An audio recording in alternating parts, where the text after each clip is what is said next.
Praise the lord dear friends. ఈరోజు 1000 prices in తెలుగులో part 24 కీర్తనలు 113 అధ్యాయం 3వ వచనంలో సూర్యోదయం మొదలుకొని సూర్యాస్తమయం వరకు యెహోవా నామము స్తుతినందదగినది. అవును, ఉదయం నుంచి సాయంత్రం వరకు మనము మన దేవుడైనటువంటి యెహోవాని ఎలా స్తుతించాలో మనం చూద్దాము. మొట్టమొదటిగా కీర్తనలు 84వ అధ్యాయం 1వ వచనంలో సైన్యములకు అధిపతి యెహోవా నీ నివాసములు ఎంత రమ్యములు. కీర్తనలు 7వ అధ్యాయము 17వ వచనంలో యెహోవా న్యాయము విధించువాడని నేను ఆయనకు కృతజ్ఞతాస్థుతులు చెల్లించెదను, సర్వోన్నతుడైన యెహోవాను కీర్తించెదను. కీర్తనలు 124వ అధ్యాయము 8వ వచనంలో భూమి ఆకాశములను సృజించిన యెహోవా నామము వలననే మనకు సహాయము కలుగుచున్నది. కీర్తనలు 24వ అధ్యాయము 8వ వచనంలో మహిమగల ఈ రాజు ఎవడు, బలశౌర్యము కలిగిన యెహోవా, యుద్ధశూరుడైన యెహోవా. కీర్తనలు 41వ అధ్యాయం 13వ వచనంలో ఇశ్రాయేలు దేవుడైన యెహోవా శాశ్వత కాలం నుండి శాశ్వత కాలం వరకు స్తుతింపబడును గాక. Amen amen.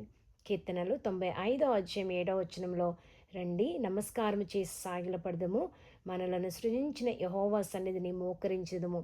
దీనికి కంటిన్యూషన్ వర్స్గా కీర్తనలు 100వ అధ్యాయము 3వ వచనంలో యెహోవాయే దేవుడని తెలుసుకునడి, ఆయనే మనలను పుట్టించెను, మనము ఆయన వారము, మనము ఆయన ప్రజలము, ఆయన మేపు గొర్రెలము. కీర్తనలు 98వ అధ్యాయం 6వ వచనంలో బూరులతోనూ కొమ్ముల నాదముతోనూ రాజైన యెహోవా సన్నిధిని సంతోషధ్వని చేయుడి. కీర్తనలు 85వ అధ్యాయము 8వ వచనంలో దేవుడైన యెహోవా సెలవిచ్చిన మాటలను నేను చెవినబెట్టెదను, ఆయన తన ప్రజలతోనూ తన భక్తులతోనూ శుభవచనము సెలవిచ్చెను, వారు మరలా బుద్ధిహీనులు కాకుందురుగాక. కీర్తనలు 71వ అధ్యాయము 16వ వచనంలో ప్రభువైన యెహోవా యొక్క బలవత్కార్యములను బట్టి నేను వర్ణింప మొదలుపెట్టెదను, నీ నీతిని మాత్రమే నేను వర్ణించెదను. కీర్తనలు 16వ అధ్యాయము 7వ వచనంలో నాకు ఆలోచనకర్త అయిన యెహోవాను స్తుతించెదను. కీర్తనలు 144వ అధ్యాయం 1వ వచనంలో నాకు ఆశ్రయదుర్గమైన యెహోవా సన్నతింపబడును గాక.